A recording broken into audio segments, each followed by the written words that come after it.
Peace, peace, peace. Welcome, family. Welcome back to A Place to Conversate.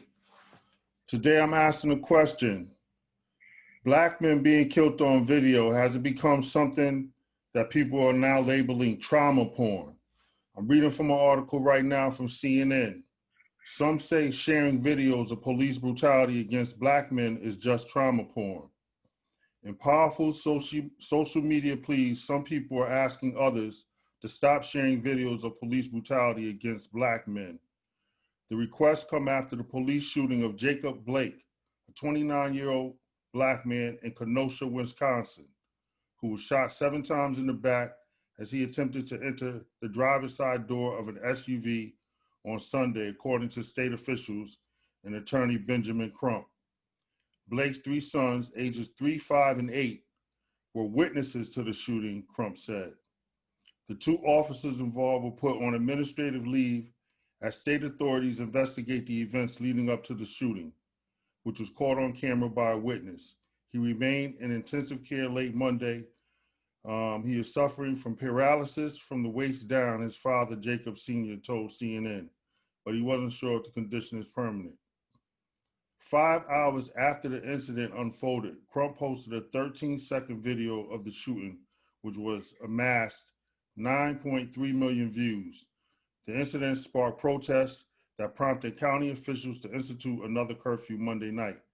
The video and its dissemination have elevated an ongoing conversation about the effects of watching and sharing videos of police brutality against black people and raised questions what it is doing to the mental health of those watching. Some argue showing such videos does nothing more than exploit traumatic moments such as beatings or killings. Others think showing the video is necessary to hold police officers accountable for their actions. And right now I'm going to bring in my man Ali, who's going to talk a little bit more on the subject, you know what I mean? Because I think that this is an issue we need to address. What about you, Ali? Yeah, I think that's an interesting question about the trauma porn.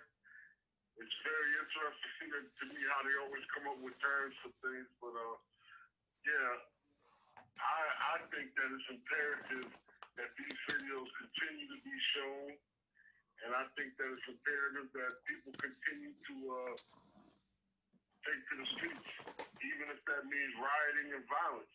I think rioting and violence helps our cause, because the police lie so bad, man. You know, you can't trust them to tell you the truth about what happened. Every time they do something wrong, they put out a narrative that's later proven to be lies and false. Mm-hmm. So I think that it's imperative that we keep showing it every time the news come on, and make people good and mad, because I think we got them on the ropes right now. It's only going to take this to happen 2 or 3 times more this year, and we might have some change. We might have something out of Washington. Well, this is the thing. I'm actually surprised to see, someone even talking reckless like that, for the simple fact black people have been telling people for decades and decades and decades that these kind of things have been going on. And now that we had the opportunity to actually see it and get it on video, and even that's not enough proof. So for someone to make an argument that this is somehow traumatic and, it's being saturated through media and trauma and things of that nature, I disagree. I think that, along with what you said, that police need to be held accountable for their behavior.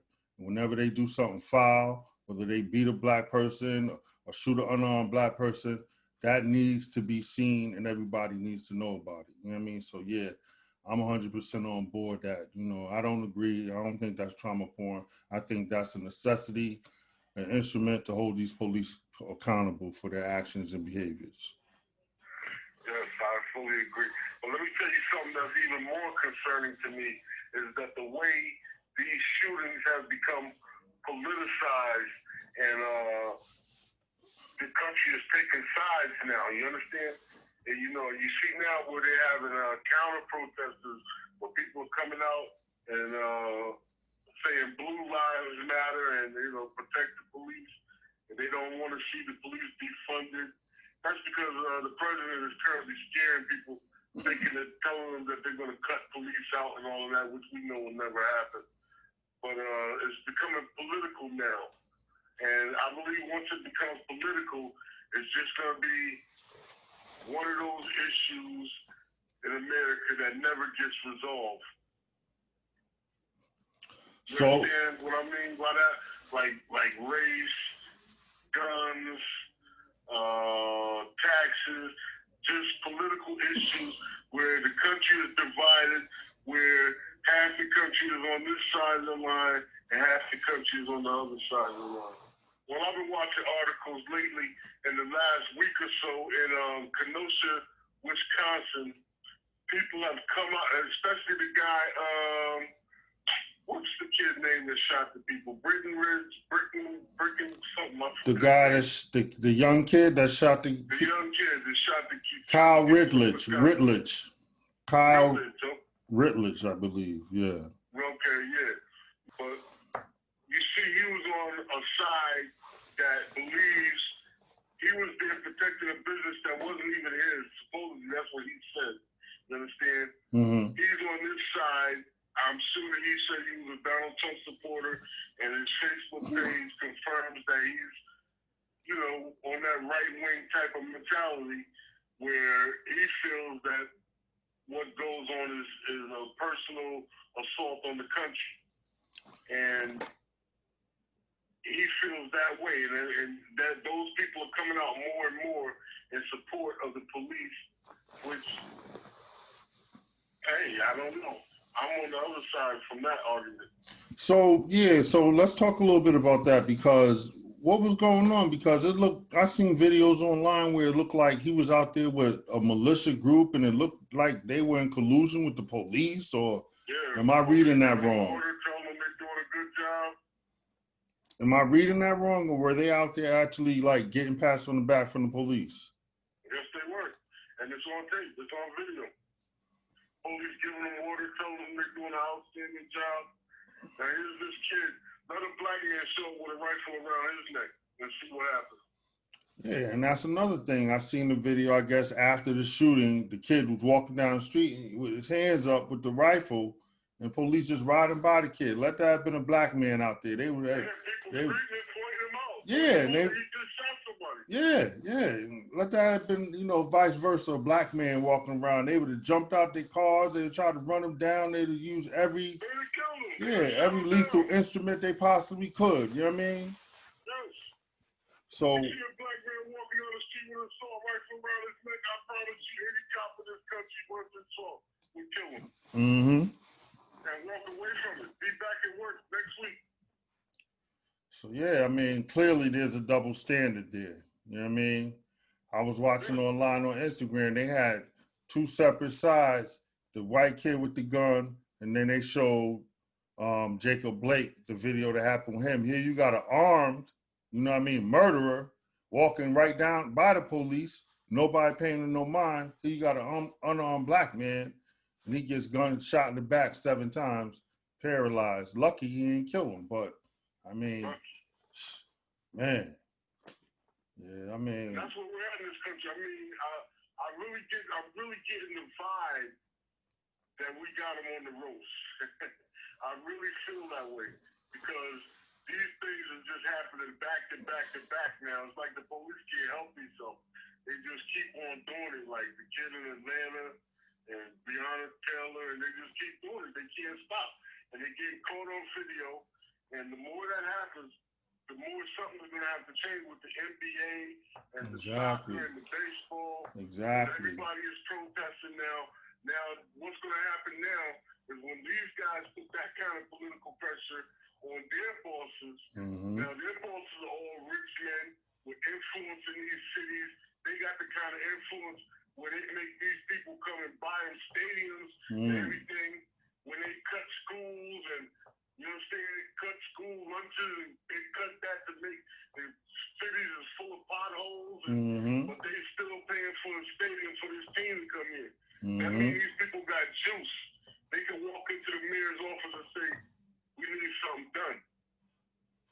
And, you know, like you said, you mentioned the NBA, you look around the sports world and there's been, you know, it looks like a theme, you know, of protests across the sports world with the NBA. Some NFL teams have stepped up. Some Major League Baseball teams have stepped up. People of notoriety, you know what I mean, are speaking out. Then, you know, I agree with you. Then, you know, the more that speak out, the more that these people that hold this power and make these laws, they need to take a look and start to try to affect some change. And I'm hoping that's what happens, man. So the more people with these different platforms and the ability to speak out. When city after city gets burned to the fucking ground, that's working, man. I'm telling you, that's working. I'm telling you, that's working. It's working. We got them on the road. Listen, this summer right here is going to go down in history, man. This year is going to be like 1968, where I be seeing, like, you know, all kind of protests. I remember the riots and everything I see on TV. This summer is going to go down in history the same thing. After Dr. King, after the riots, after they killed Dr. King. Right, but George Floyd is going to go down in history. Look how many riots was after George Floyd. They still absolutely. In Seattle, they still protest. 2020 has been one hell of a year, man. I'll tell you, 2020 been kicking our ass. Yes, but, you know, it's also been a year of revelation. So I'm hoping that everything, you know, that everything that's happening will be some change come out of it that will lead to some good and lead to, you know, us coming together on a better level, because we got to, man. The country's falling apart. Just today, they had a march on Washington, and they all met at the Lincoln Memorial, and they had a big thing, you know, with Black Lives Matter and everything. And that's another term that's becoming very political. Black Lives Matter. They're trying to. Rudy Giuliani last night called them a terrorist group, like equated them with Antifa. He said Antifa and Black Lives Matter was destroying the country. Wow. Well, I got my issues with the organization, but from a grassroots standpoint, you know, I'm Black Lives Matter. I mean, I'm a black man, so, but, you know, that's where a lot of people get the lines blurred, because there's some confusion there when you talk about the actual organization and what they actually represent versus, you know, the people that's really out in the streets, the grassroots, you know, people like me, you know, the common people, people like us. You know what I mean? So when we say Black life, we're talking about just that. You know what I mean? Where, you know, I think the organization they're kind of going other places. You know what I mean? And you know, I don't know. It's a lot of confusion there. But wherever it originated, it's doing good now. I believe that it's doing good now. So I mean, I understand your concerns with its origin, but you can't deny it's doing good now. It's getting some things. It's getting people. It's getting into the White House. It's getting into government. They're changing names of streets after Black Lives Matter. They're getting donations, money. That's the foundation, man. We gotta respect it for that. It's nothing else. That's a conversation for another time. we won't even go and we won't get into that. But yeah, but moving on, politicalization of these videos being shown, you know, I really think that this right-wing mentality is kind of the moving, driving force behind that side of the argument, because I have to say, up until this point, I haven't heard, you know, this term trauma porn. This is new to me. Yeah, me too. So, you know, but nah, I'm 100% on board. We have to continue to show these videos every time a black man or black woman is harmed by a white supremacist or these race soldiers out here impersonating police officers. They need to be held accountable. So as long as we can show them, because You know, how many times have we actually had proof on video and it still wasn't sufficient evidence? You know what I mean? So you gonna tell us now? About not only killings, man, just everyday beatdowns. Yeah. I'm just watching a video right now where they just show the cops just walking up the dude, slamming him to the ground, beating him down, just breaking their teeth. Just everyday, ordinary shit like that. You understand what I'm saying? Every time it is just because somebody got killed, there's all different kinds of levels of police violence that we got to address. And that's all got to come to an end. No doubt. I definitely agree. It's just the violence that I don't believe they would practice in white neighborhoods. I just don't believe they practice that kind of level of quick to take you down, take you out mentality. Like they don't practice that way in the white neighborhood. They don't operate like that. In the black neighborhoods, they on a hair trigger. Absolutely. We talked about the past, how our communities are policed totally different. You know what I mean? Like I said in the past, when it comes to, you know, the white communities and their neighborhoods and their communities, then they live true to their creed as to protect and serve. But when it comes to urban communities and the city neighborhood, then it becomes to harass, harm, arrest, and even kill if need be. You know what I mean? So it's a whole different mentality when it comes to policing black and white in this society. You know what I mean? And we have to continue to fight for equality, you know, justice, you know what I mean? Because this system that we're under is unjust. And it needs to be justice. These police need to be held accountable. I was watching something today on Instagram. Shannon Sharp was spitting that fire, man. Y'all got a whole new respect for my man Shannon Sharp. But he was basically dropping jewels. He was saying like how just, you know, being black, you know what I mean? Just being black is your weapon. You know what I mean? You're unarmed, but your skin color is your weapon. You're a threat. You know what I mean? So there's nothing you can really do about it. You know what I mean? So no. Because you can't hide your skin color. That's something that's so obvious. And when you can't hide it. Yeah, when that's stigmatized and that has that, you know what I mean? So they already come with a whole different mentality when it comes to policing, you know, us, man. It's all about violence, you know what I mean? It's all about trying to harm us. Like you said, that video that you sent me, yeah, the guy, you know, cops, how are they trained? It seems like that's just protocol, you know what I mean? And they would never police, you know, the other suburban communities like that. Never in a million years. I mean, so they couldn't do it because then the whites would complain. You understand? Exactly. And when white women get mad and start complaining in this country, people pay attention.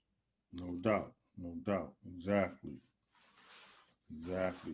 So where are you at? How do you feel about, you know, what's going on with the NBA and the different sports leagues boycotting because of this whole situation? Well, at first when I thought about it, I wasn't really on board with it. I thought that these guys were taking it a little too far. But then I realized once I heard a comment that was made about, you know, that's these guys' voice. You understand? And that's their platform and that's their voice. And if they want to speak out, I'm on board with them. I believe they're doing the right thing.